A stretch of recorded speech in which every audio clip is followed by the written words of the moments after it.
So ngayon mga boards, ito yung malala na nangyari ngayon. Dahil hindi nasisiw yung inatake, yung tandang ni Tatay Riot. Tanging bakas na lang yung naiiwan ng tandang ni Tatay Riot. Mga balahibo na lang oh. Tay! Morning! Ay, morning mga kabords! Ano manok mo? Nakita pa? Wala na. Bubigay na pala yung ating buko dito na naipasilip ko sa inyo nakaraan. Yung isang buwig, di na talaga kinaya, kaya siya bumigay mga boards. Tinanong nyo naman yung pinaka-pungango niya. Ito lang yung grabe na pier dito oh. Nagmimistulang tubo mga boards. Yo, good morning! Isang makulimlim na umaga na naman sa ating lahat. At welcome na yun tayo sa panibawang video natin pagsasamahan ngayon. For today's video, yan, update tayo dito sa aming buhay bukid na naman, sa mga gawain natin dito sa buhay bukid. Grabe mga boards oh. So dapat kasi nung isang araw pa kami mag-i-spray ni Tatay Riot, pero nagtuloy-tuloy yung ulan, init. Tapos ngayon ay kita natin sobrang, ayan oh, tingnan nyo mga boards, nagtutubig yung aming mga farm, no? So di natin alam kung sana magtuloy-tuloy na tong init ngayon, kasi ang low pressure area kasi papasok pa lang. So malamang bukas pa siguro to. So sana, kasi bukas pa naman 28.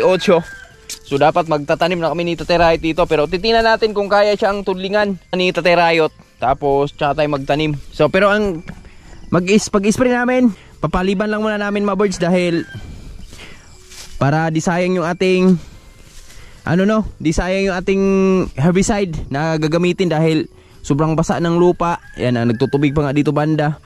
So galing din to dun sa pan yung iba. So unli water na kasi tayo, maapaw doon, at dito na tumatagos na dito. So inaayos na rin namin ni Tatay Riot yung kanal doon, kasi yung nakaraan di ba bumaha. So lahat na buhangin naharang doon, so umapaw na. So mamaya pasilip ko sa inyo doon. At ngayon mga boards, yan, dito tayo. Meron lang nga ay pa silip sa inyo dito.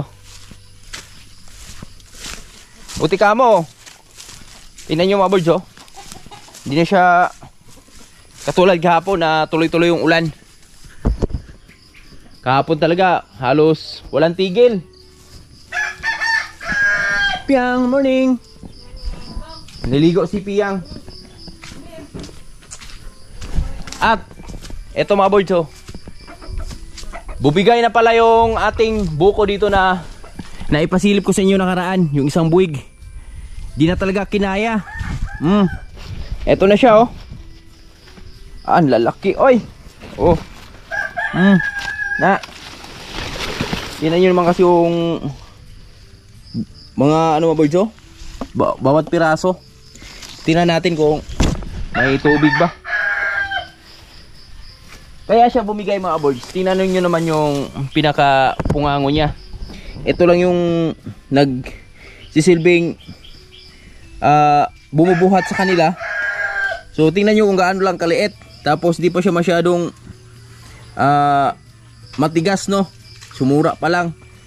Tapos yung mga bunga, tingnan nyo naman yung mga bunga oh. Ang lalaki. Buti sana kung ganyang kalalaki mga boards.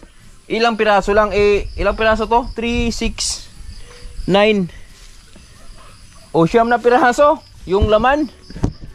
So ito nga lang, buti nga kamo to mga boards oh. Yan, talagang inalalayan sa nung pinakapak lang nung niyog no.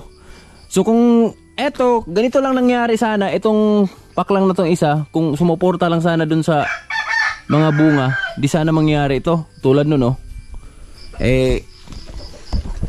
Umano mga boards, lumihis kaya bumigay na lang talaga. Tingnan natin kung may tubig ba to, ay may laman ba to. Inom daw tubig si Nanay Riot. Garet. Gulong na.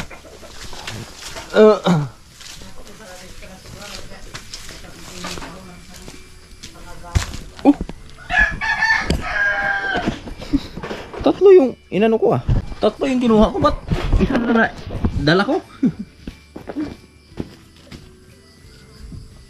May sulan ng tubig nyo na. May kabalalaghan. Ber? Sige. Ngin ka?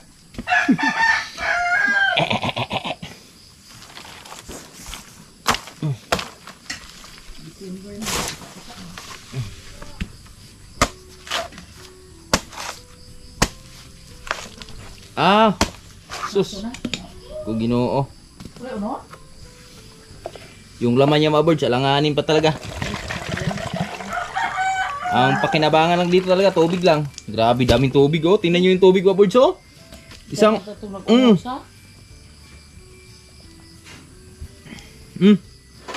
Ay. Ber? Ay, daray. Atag na daray. Yes. Saya nga mga boys. Hindi, sa kuha na eh. Sa bigat niya ba? Kaya tingnan nyo mga boys, so ito pa lang yung laman oh. Hindi, sa ano to? Bunga niya talaga to. Alanganin pa siya nagiging butong. Kumbaga sa Bisaya, patulos pa lang.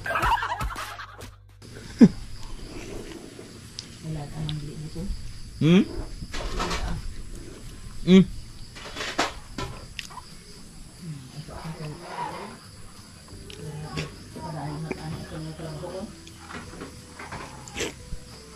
Ah. Hmm. Higop man, bulalo. Shout out kay Boss Ian. Sir Serwin, paring badong. Nalala mo to pre? Bulalo sa Kogyo. Hmm. Sarap. Ay, thank you Lord. Buti naman. Tumuloy-tuloy yung araw. Ah. Pakain naman tayong isda.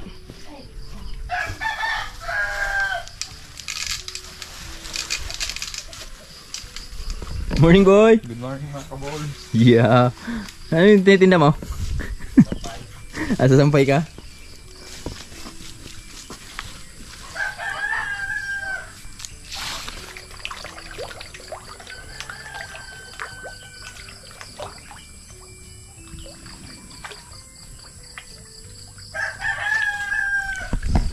Malalaki na yung galaw ng ating tilapia mga birds. So konting-konti na lang ay ma-harvest na rin natin yan.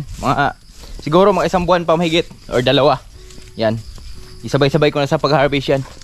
At ngayon, bago pala tayo magpatuloy sa ating gagawin, meron lang akong gustong ibalita sa inyo. So nakaraan, yung mga sisiw natin ang nawawala. Yung predator. Kung di natin alam kung anong predator yung umaatake, pero hanggang ngayon di pa rin natin sila nahuli, di pa rin natin na aktuhan sa akto kung ano talaga yung umaatake doon sa mga sisiw natin nakaraan doon na mahigit 20. So ngayon mga birds, ito yung malala na nangyari ngayon. Dahil hindi na sisiw yung inatake, yung tandang ni Tatay Rayot na favorite ni Tatay Rayot. So pinakasta niya nakaraan yon para makalahi ba. Nanghihinayang kami mga birds kasi bigla na lang nawala. Nung isang araw, nakita pa ni Tatay Rayot. Tapos grabe talaga, napakalupit nung umatake mga birds. Dahil biruin mo, ang laki nun. Siguro nasa 2 kilo yung tandang na yon. Tapos wala man lang ka imik-imik na kinuha niya dito. Dito kasi nag-ano yun mga birds, dito kasi natutulog yun sa gabi. Ito sa alatiris. So tingnan yung mga alatiris natin, malaki na, di ba? So napabor din sa atin dahil yung mga alatiris na to, dito na dumadapo yung mga manok namin. So napaganda naman kasi ng mga sanga. Yan o. Grabe talaga, napakamalas nung manok na yun mga birds. Dahil hindi talaga siya nakaimik nung inatake siya ng predator ba. Biruin mo, siguro na ano yun sa liig yung kinagat. Tapos nakita lang namin yung mga bakas. Kasi hinahanap na ni Tatay Rayot nung kinabukasan. Kasi hindi niya nakita kasi dito lang yung naglalagay sa kabila. So hinahanap na ni Tatay Rayot. So nakikita ni Tatay Rayot yung mga balahibo, mga birds dito. Bakas nung manok niya. Yan dito. Pinasok dun sa farm. At pati yung itlog ng mga itik dito, ayan o, inubos na o. Wala nang natira kahit isa. Ang dami nun, 19 piraso yun eh. Eto yung mga birds o. Ito yung mga balahibo nung tandang ni Tatay Rayot. Yan. O, diba?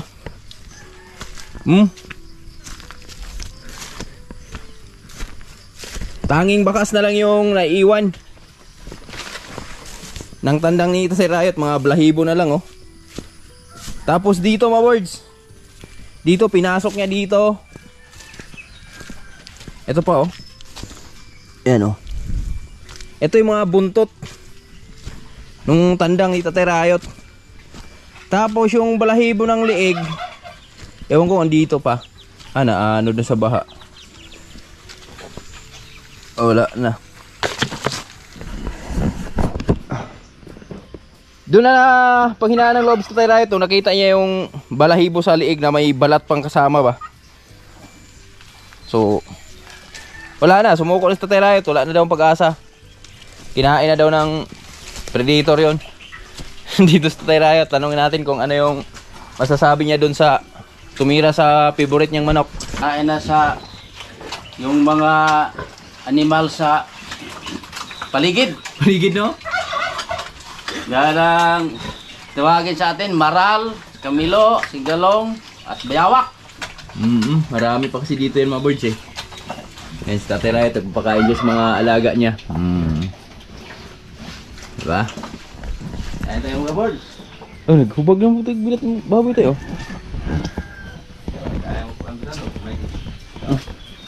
At ngayon mga birds, meron pang isang, di lang yun, kasi meron pang isang babae din dito, alimbuyugin. Agray. So dito kasi naglalagay yun, natatakot sa mga lalaki. So baka pati yun wala na, natangay na rin sa magnanakaw yun. Magnanakaw na predator. Pero di tayo mawala ng pag-asa. Subukan nating tingnan dito sa gilid. Tingnan natin yung mga, tingnan natin siya dito, sisilipin natin. Kasi dito kasi naglalagi nakaraan yung manok na yon. Ewan ko lang kung andito pa. So try natin silipin. Kaya pati yung tandang ni Tatay Rayot, baka may katawan pang naiwan dito ba? No tay? Babay, naiwan paglawas ari tay. Baka naiwan pa yung katawan ng manok mo dito. Dari boss. Kinain na to no? Agray. Dito tayo mga birds.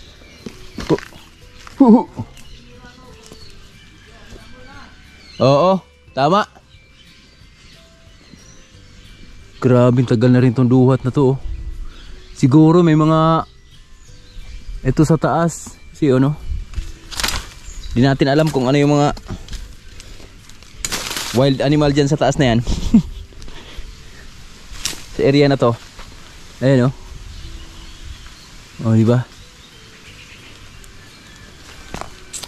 Dito tayo, manguha tayo ng kahoy dito. Gagawin nating harog doon sa ampalaya natin. Mga birds no? Para mabawasan na rin yung mga kahoy dito dahil sobrang lilim kasi dito sa farm na to mga birds oh. Kaya marami talagang di nawawala yung mga predator dito sa amin ba.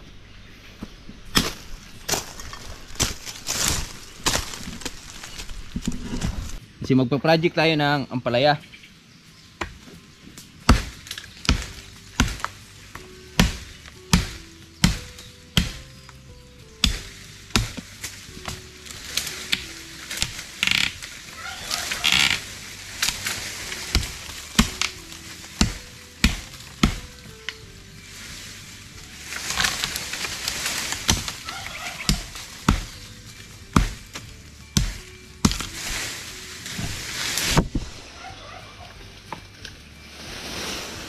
Ngayon kukuha lang tayo mga, ay, balintong na.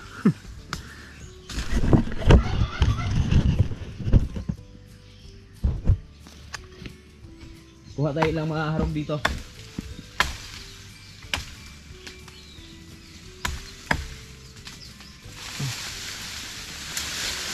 Okay.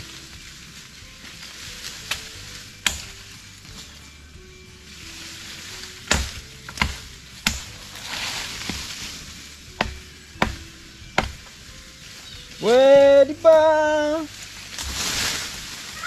Pwede ba?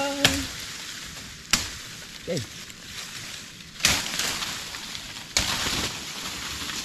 Alerto lang tayo, baka biglang may ahas na bumagsak ba?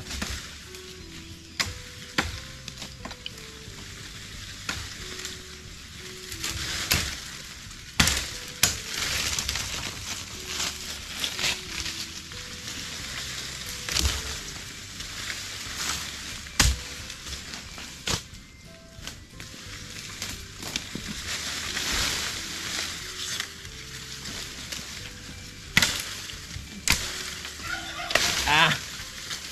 Yes! Adali mo!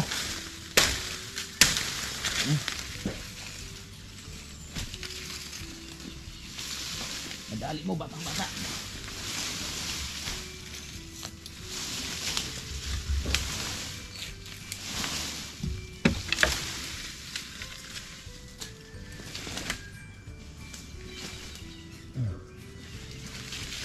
Okay.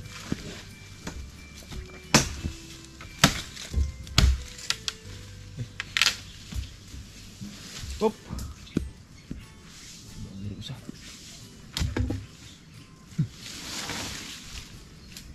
Ano? Natin si dalawa. Si masyadong mahaba. Whoop. 1-0.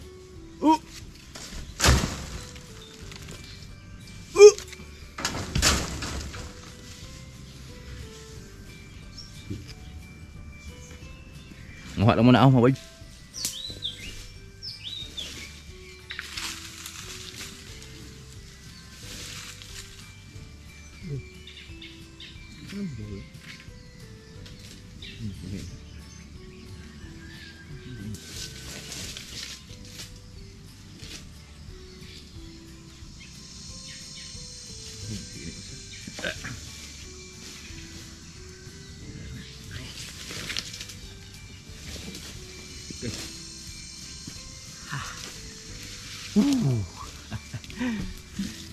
Ito na. May nakuha na tayo, mga birds. Yan, dito lang muna natin ipunin para mabilis na lang paghugot mamaya sa taas. Sige, back, guys. Yan. Nakakuha na tayo ng 2, 4, 6, 7. Marami pang kulang. Wala pa tayo sa kalahati. Kaya patuloy tayo. Let's go. The birds. Ito na lahat nakuha nating kahoy dito, bandang baba. Nakuha tayo ng ilang piraso ba to? Marami-rami din. Nagpa 10. Okay.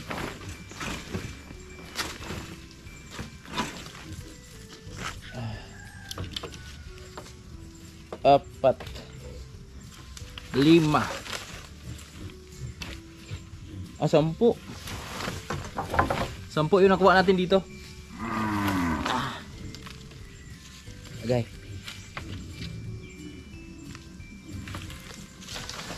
Yes. Putin lang muna natin dito sa taas.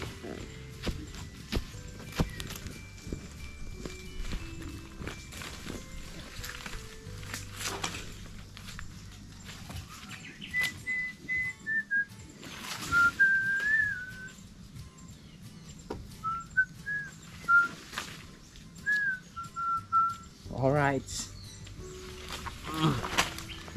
Okay. Let's do it. Tapos na tayo dito sa area dito sa kabila, mga birds. Silip lang tayo dito. Nawawala na namin yung pabo eh. Siguro nangingitlog, naglilimlim na.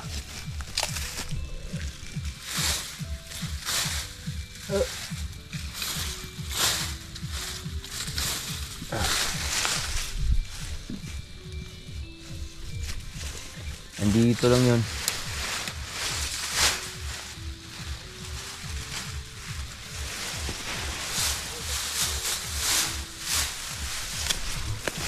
Kaya mo na, lalabas din yun pag may mga sisiw na. At least hindi natin na sisilayan. Kasi pag nasilayan natin, matuntun pa ng aso. Grabe na pier dito oh. Nagmimisto lang to bo. Mga birds. Oh. Marco. Eto. Ito ba? Ito kainin mo. Ayaw mo nito? Makulit yan si Marco mga birds eh. Ayaw kumain yan. Mga ganito. Yan yung pagtataniman natin ng ampalaya.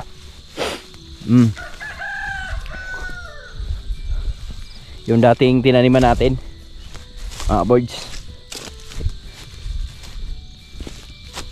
Siguro kakasya yung buto natin dyan.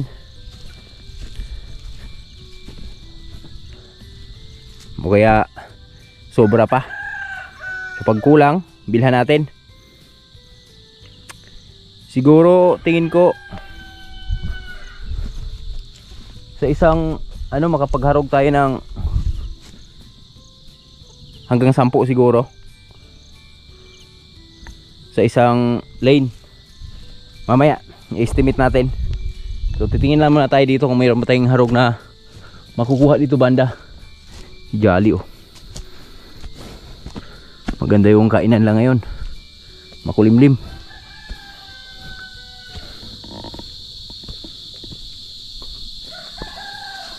Parang wala man tayong makuha dito.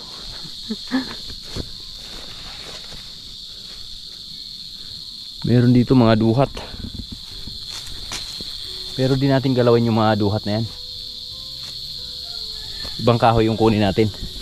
Kasi yung duhat na yan, marami po ang nakikinabang dyan. Kaya bawal na bawal po natin putulin yan. Ibang kahoy lang.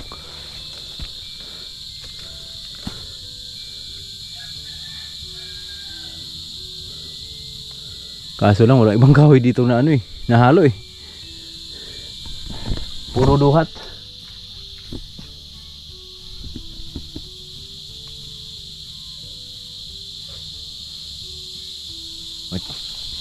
Baba tayo. Wag dyan. Masama yung binabalak mo. Pasok tayo dito.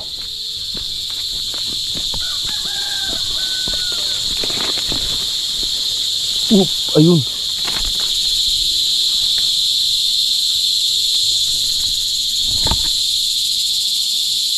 May isa. O di kakao. Kala mo gabi na no? Diba? Ganyan ang sa probinsya. Maririnig mo. Ano bang tawag dyan? Kalimutan ko tawag sa Tagalog dyan. Gangis yan sa Bisaya. Gangis kung tawagin.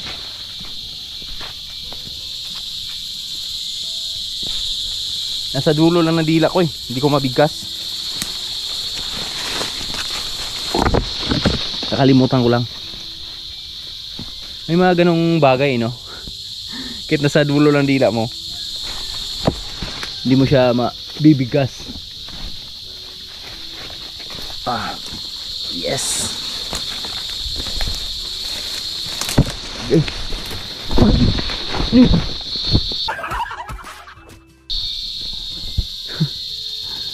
Kala ko ano na yun.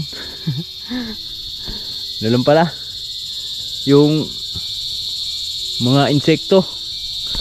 Kala ko mga bee na eh. Aatake na naman sa akin eh.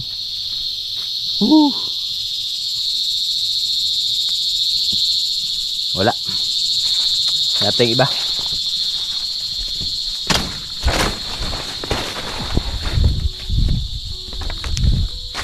Hanap tayong iba na ating magagawang harog. Gulang na pala yung saging dyan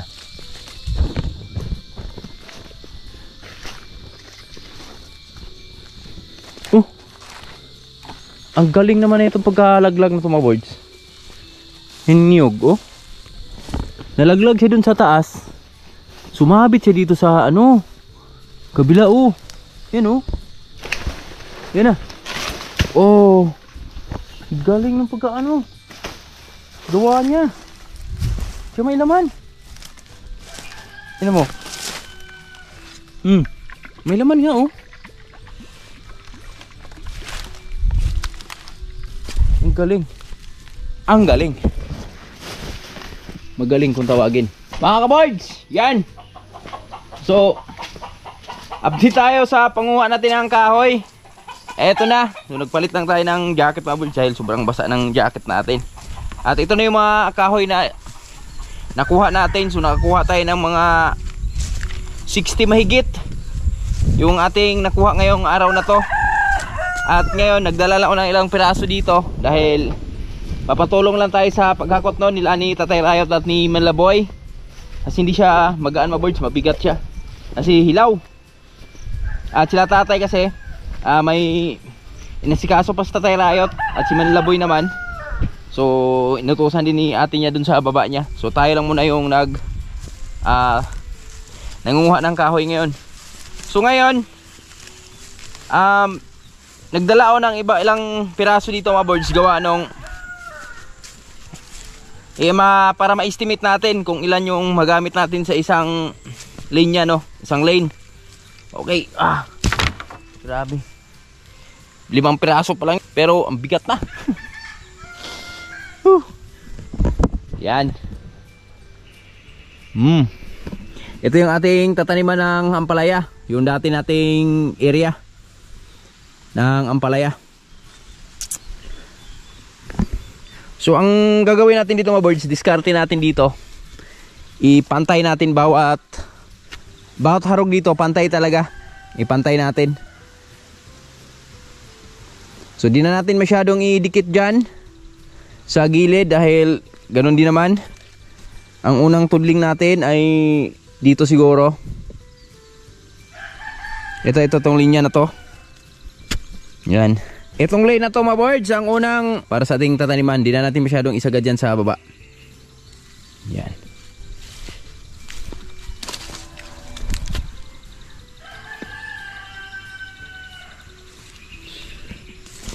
Ganyan siguro kalayo. Pwede na. Naglalaman siya ng 2 ampalaya sa gitna. Tapos ang gagawin natin dito mga boards, ipapantay talaga natin yung dito straight natin. Usog mo pala konti.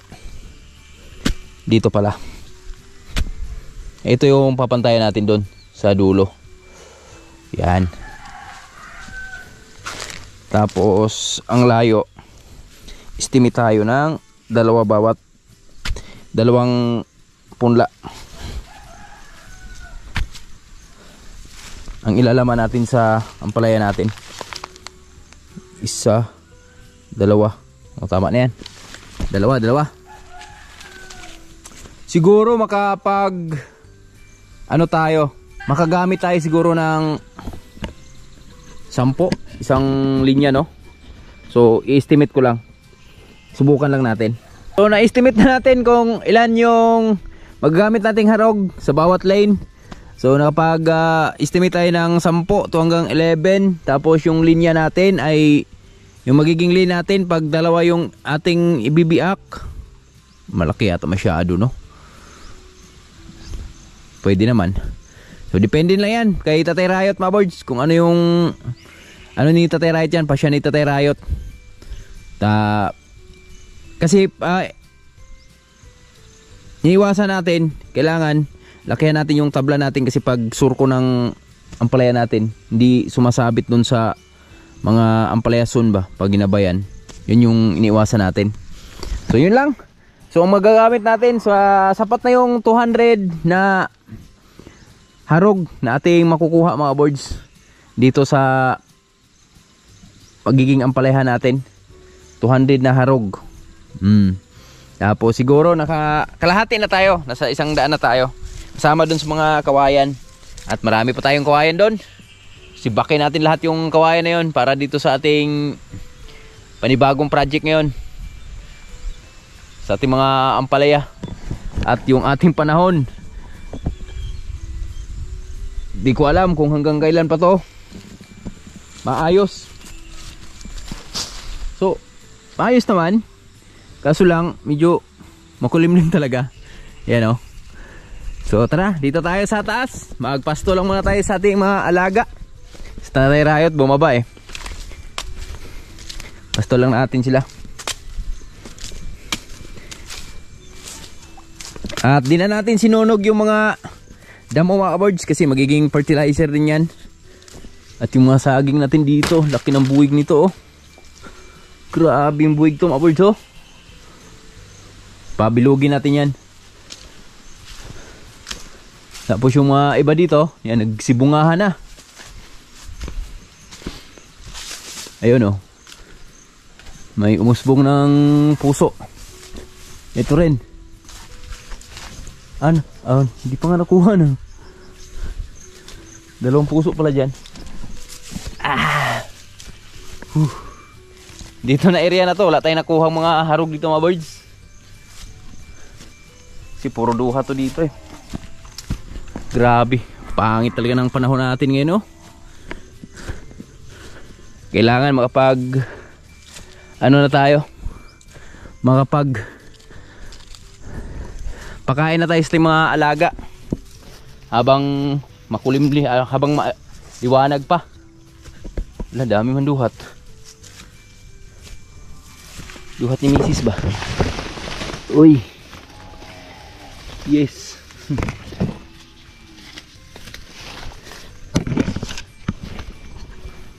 Marco, solong-solo yung farm niya.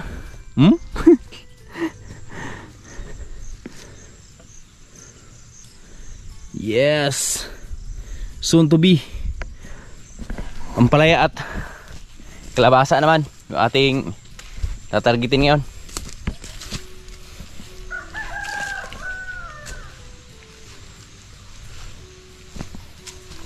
Let's do it. Kaya yan, kaya. Kakayanin.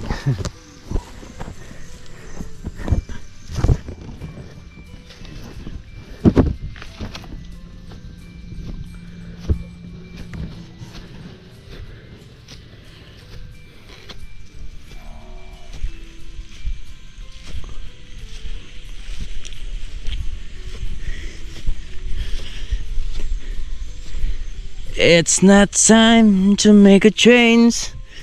Just relax every day. Oh, yes. Ganda ng location natin. Bah, bago yung tali mo ah. Bagong bago yung tali mo, Jolly ah. Binilhan namin si Jolly na ng tali mga birds. Ito na, ginamit na pala ni Tatay Rayot.